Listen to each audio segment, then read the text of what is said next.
संघर्ष ही जीवन है। गौतम बुद्ध की प्रेरणादायक कहानी प्रियंका मोटिवेशनल स्टोरीज। दोस्तों, जीवन में हर व्यक्ति किसी न किसी संघर्ष से गुजरता है।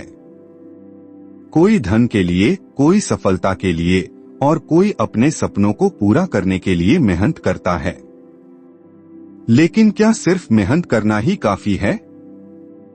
महात्मा बुद्ध की यह प्रेरणादायक कहानी आपको सिखाएगी कि सही दिशा में मेहनत और धैर्य से कैसे असंभव भी संभव किया जा सकता है। अगर आपको यह कहानी पसंद आए तो वीडियो को लाइक करें, कमेंट में अपनी राय दें और चैनल को सब्सक्राइब जरूर करें ताकि आगे भी ऐसी प्रेरणादायक कहानियां आपको मिलती रहें।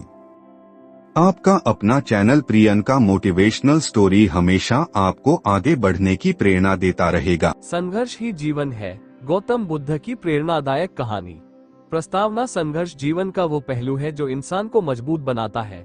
बिना मेहनत और संघर्ष के कोई भी व्यक्ति सफलता के शिखर तक नहीं पहुंच सकता। महात्मा बुद्ध के जीवन में भी संघर्ष और धैर्य की अद्भुत मिसालें देखने को मिलती है। उनकी शिक्षाएं आज भी दुनिया भर के लोगों को प्रेरित करती है। ये कहानी आपको बताएगी कि क्यों संघर्ष ही जीवन है और कैसे गौतम बुद्ध के उपदेशों ने एक साधारण व्यक्ति की जिंदगी बदल दी। भाग 1। साधारण किसान का संघर्ष। बहुत समय पहले की बात है। एक गांव में एक गरीब किसान रामू रहता था। वो दिन रात मेहनत करता, लेकिन फिर भी उसकी फसल कभी अच्छी नहीं होती। सूखा पड़ता, बारिश ज्यादा हो जाती या कभी कभी कीड़े फसल को खराब कर देते। रामू निराश हो गया। उसने सोचा, मैं इतना मेहनत करता हूँ, फिर भी मेरी तकदीर खराब क्यों है? एक दिन गांव में खबर फैली कि पास के जंगल में महात्मा बुद्ध ठहरे हुए हैं।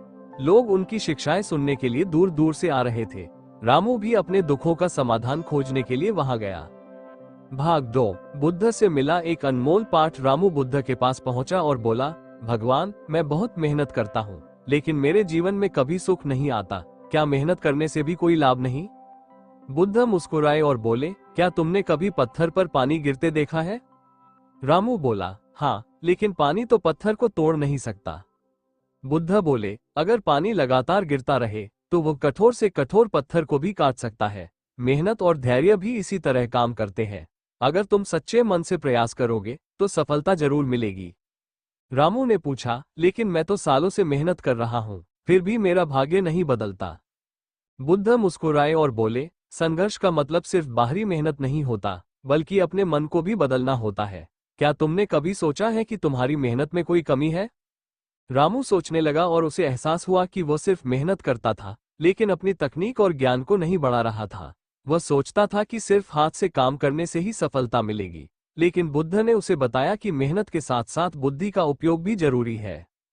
भाग 3। संघर्ष से मिली सफलता। रामू ने बुद्ध की बातों को ध्यान से सुना और अपने खेतों में नई विधियां अपनाने लगा। उसने नई तकनीकों से खेती करना सीखा, मिट्टी की गुणवत्ता को समझा और पानी के सही उपयोग पर ध्यान दिया। कुछ ही वर्षों में उसकी फसलें बहुत अच्छी होने लगी और वो एक सफल किसान बन गया। जब वो दोबारा बुद्ध से मिलने गया तो उसने कहा, भगवान, आपने सही कहा था, मेहनत के साथ सही दिशा में प्रयास करने से ही सफलता मिलती है। बुद्ध मुस्कुराए और बोले, यही तो जीवन का नियम है। संघर्ष ही जीवन है। जो बिना मेहनत के सफलता चाहता है वो असंभव को पाने की कोशिश करता है। भाग 4। संघर्ष के बिना कोई महान नहीं बनता। महात्मा बुद्ध ने रामू को ये भी बताया कि उनकी अपनी यात्रा भी संघर्ष से भरी हुई थी।